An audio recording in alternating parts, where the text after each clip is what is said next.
My dear friends, topper શબ્દ આપણે બધાએ ઘણી બધી વાર સાંભળ્યો છે, બટ આપણે વાતમાં આગળ વધતા, પ્રોસેસમાં આગળ વધતા પહેલા ટોપર એટલે શું એને જો એકવાર સમજી લઈએ ને તો લોડ ઘણો ઘટી જાય.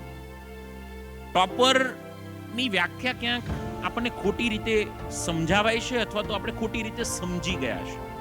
ખાસ પેરેન્ટ્સ પણ આ વાતને ધ્યાનથી સમજો.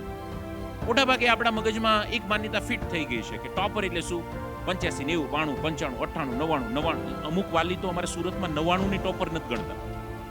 99.90 ઉપર હોય એને ટોપર ગણે. પછી મારા મમ્મીને ને પપ્પાને સાઈડમાં લાવીને પૂછવું પડે, બેન તમારે કેટલા આવતા? એ મમ્મીના ને પપ્પાના બે ભેગા કરે ને તો 35માં 3 ઘટતા. એ એના દીકરા અને દીકરીને 99.90 ઉપર હોય તો ટોપર કાઉન્ટ કરતા હોય છે, અધરવાઇઝ કાઉન્ટ કરતા નથી. અને આવું જ્યારથી થવા લાગ્યું ત્યારથી આપણે છોકરાને પૂછે, છોકરા તને કેવી સ્કૂલ ગમે? તો કે બંધ. તમે મારી એક વાત સાથે એગ્રી હશો કે આપણા બધાની કેપેસિટી એક છે કે અલગ અલગ? ભાઈ હું અહીંયા સ્ટેજ પર બોલી શકું છું, હમણાં અહીંયા મ્યુઝિક પ્લે થઈને મને કંઈક સાહેબ હવે બોલવાનું બહુ થયું, અમે તમને યુટ્યુબમાં ઘણા સાંભળ્યા, ઇન્સ્ટામાં ઘણા સાંભળ્યા, ડાન્સ કરો ને તો હું બેસી જાઉં અહીંયા. હલો, યસ ઓર નો? મે બી મારું પરફોર્મન્સ જે બોલવામાં છે એ ડાન્સમાં નહીં આવે, because I am not capable. હું એ માટે સક્ષમ નથી. પણ આ હોલમાં બેઠેલા કેટલા બહેનોમાંથી એવા બહેનો હશે જે અહીંયા ડાન્સની અંદર એટલું સુપર ડાન્સ કરશે કે લોકો એવું કહેશે કે હજી વન્સ મોર. એગ્રી કરો છો? યસ ઓર નો?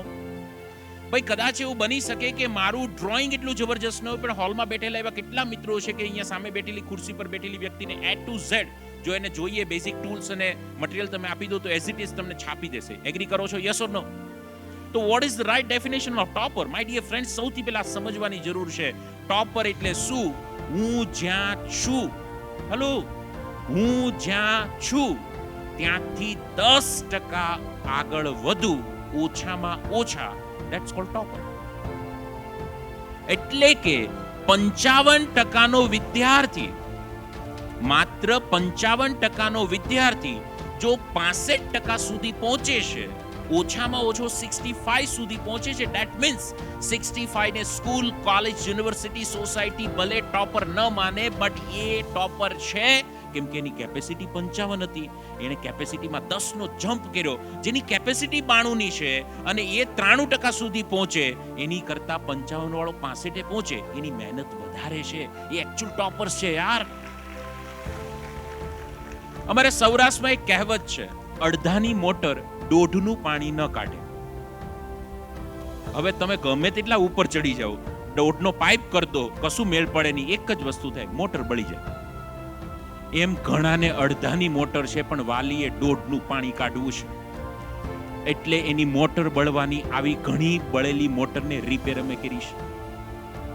એટલે કહીએ કે આ બળી ક્યાંથી? તો કે પાવર વધી ગયો. મારી વાત સમજવાનો પ્રયાસ કરજો દોસ્ત. હું એ નથી કહેતો કે જે આવે છે એનાથી સેટિસ્ફાઈ થઈ જાય. હું એ કહું છું કે હરેકની ક્ષમતા અલગ છે. બધા છોકરા IIT ન પહોંચે, બધા છોકરા NIT ન પહોંચે, બધા છોકરા એમ્સમાં ન પહોંચે, બધા છોકરા પાયલટ ન બને, બધા છોકરા એન્જિનિયર ન બને, બધા છોકરા ડોક્ટર ન બને, બધા છોકરા લોયર ન બને, પણ બધા કંઈક તો બને. આ કંઈક શું બની શકે એ ગોતવું એટલે સાચા અર્થમાં ટોપર બનવું. હું હંમેશા એક વાત વિદ્યાર્થીની સાથે શેર કરતો હોઉં છું कि ईश्वर ने हम सबको सब कुछ नहीं दिया. ईश्वर ने हम सबको सब कुछ नहीं दिया यार. તમને એમ લાગે છે કે હાર્દિક પંડ્યાને બધું આપ્યું, આ ડિવોર્સ થઈ ગયા, તમારા વડોદરાના જ છે.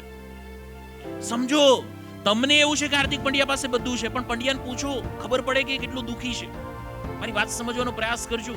ईश्वर ने हम सबको सब कुछ नहीं दिया, पर हम सबको कुछ दिया है. તમને લાગે ને વિરાટ કોહલી પાસે અનુષ્કા છે, પણ વિરાટ કોહલી ક્યારેક ખૂણામાં જઈને રડે છે કે એટલી સફળતા મળી, આ સફળતાને મારા ફાધર જોઈ ન શક્યા. બોસ, ઈશ્વરે બધાને બધું નથી આપ્યું. ईश्वर ने हम सबको सब कुछ नहीं दिया, पर ईश्वर ने हम सबको कुछ तो दिया है. अगर वो कुछ को जान ले, खोज ले और उसके ऊपर काम करना शुरू कर दे, तो वो कुछ के जरिए हम इस दुनिया में सब कुछ पा सकते हैं. આ વાતને સમજવી એટલે ટોપર.